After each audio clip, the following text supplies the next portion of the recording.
Hey friend, Brandon here. First, the Google Pixel 4a XL was cancelled, which I talked about in my previous video where I went over some parts that I got my hands on from a cancelled Pixel 4a XL. There's a card up here and a link in the description for that video. And now there's some information that has come out saying the Pixel 4a has been delayed. Again, dang. Let's talk about it because this is Tech Today.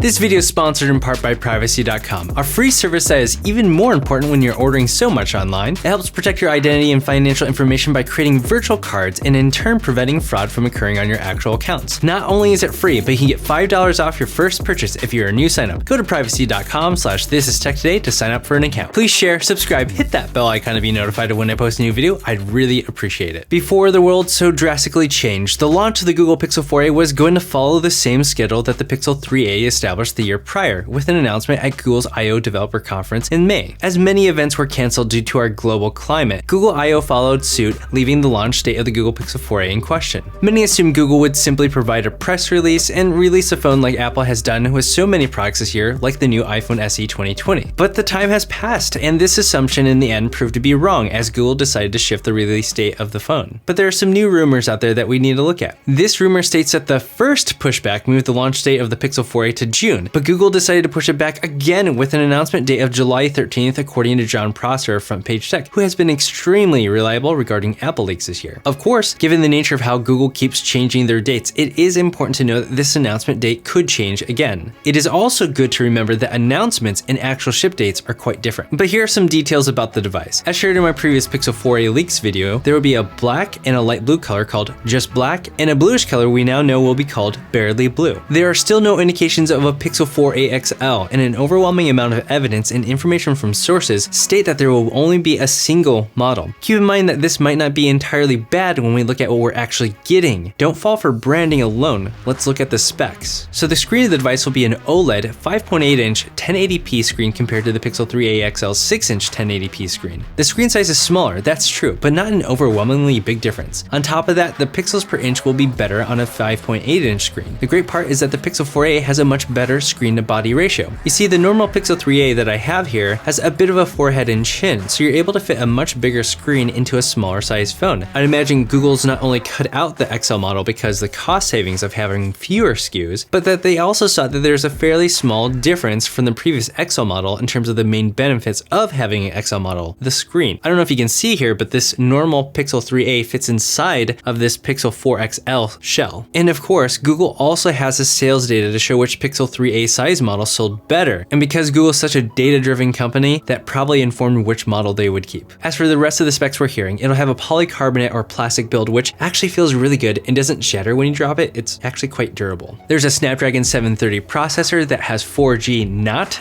5G, 6 gigabytes of RAM, and a rumored UFS storage size of 128 gigabytes, which is awesome. Having 64 gigabytes in the 3a was kind of a bummer, so good on you, Google. There's a rumored 3080 milliamp battery that supports 18-watt fast charging. There's a headphone jack, so yes. There's a rear-facing fingerprint scanner, which I really like. Not sure. One other important detail regarding the shipping date of the Pixel 4a, according to John Prosser, the current plan states that there will be two different market launch dates of August 6th for the just black model and October 1st for the barely blue model. Along with that, the Google Pixel 5 is likely to experience a delay as well from its normal announcement pattern of October. Apparently, the delay is not the result of manufacturing issues related to the global situation right now. The devices have been ready for quite some time. It is actually the result of concerns over market climate and receptiveness to buying new phones. Now, I have some thoughts about this delay. It seems a bit odd for Google to be so uncertain about their budget device this year, and it can come across as tone deaf to release a new phone that they want you to buy. But the Pixel 4a series is a way different phone than most smartphones. You see, the Pixel 4a isn't a flagship phone that costs $1,000 or more. It is a budget device that is not only inexpensive, but is $50 cheaper than last year's Pixel 3a and Apple's iPhone SE 2020, if the rumors are true. I have described this as having an incredible delight to dollar ratio. Yes, people have lost jobs and people are worried about their finances, which is appropriate and normal, but people still need phones. If anything, I believe the Pixel 4a would be the perfect phone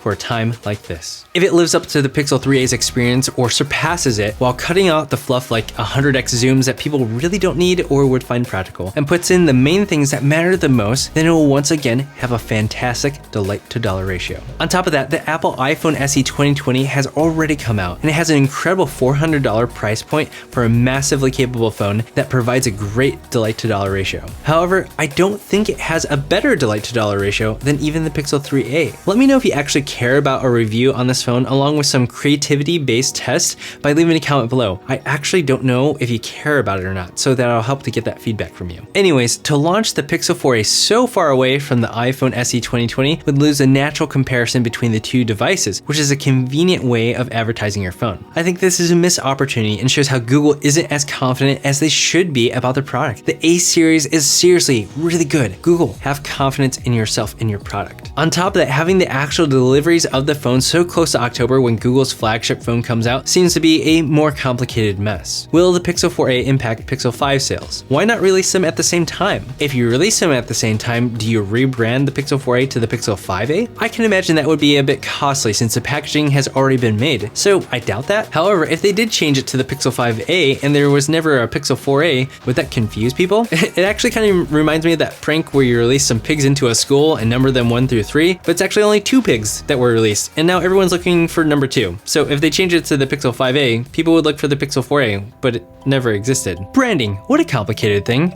But you know what isn't a complicated thing? Protecting your financial and personal information from this video sponsor, Privacy.com, and their free service. I'm sure you're purchasing way more things online like I am. In times like these, you have to protect yourself, especially if you're making purchases online on sites that you're not used to. And even if you shop on a site that is well known, that doesn't mean that you're free from risk from data breaches and hacking. That's why I personally use Privacy.com. It allows you to generate virtual cards to mask both your personal and financial information from fraud. I often use the one-time use feature, which is great for promotional trials. There's even an option for a set amount that can be limited to a certain amount each month for things like subscriptions. They recently launched a paid pro and team tier that gives you cash back on all your purchases, allows you to create even more virtual cards, and with the teams tier, you can set transaction limits for each employee that has access to your business. That's especially important if you have employees working remotely and you need to keep track of their spending. Privacy.com is free for you to use because they make money off of the transaction fees with the merchant, not your information. And they don't sell your information. And if you're a new sign up, they'll give you $5 off your first purchase using Privacy.com. So go to Privacy.com/thististechtoday to sign up for your account now. So what do you think about the Google Pixel 4a delay? Are you disappointed by it? Do you think it is weird for it to come out so close to the date of the traditional Google Pixel release month? Do you think they should just delay the Pixel 4a and name it the Pixel 5a and release it alongside the Pixel 5? Let me know in the comments and in the This Is Tech Today community Discord chat server. Also, I'm streaming live on Twitch, so go follow me there. If you were following me on Twitch, you probably would have seen this video early. Thank you for watching This Is Tech Today, where we talk about the intersection of technology in our everyday lives, in business, and in all things creative. Until next time.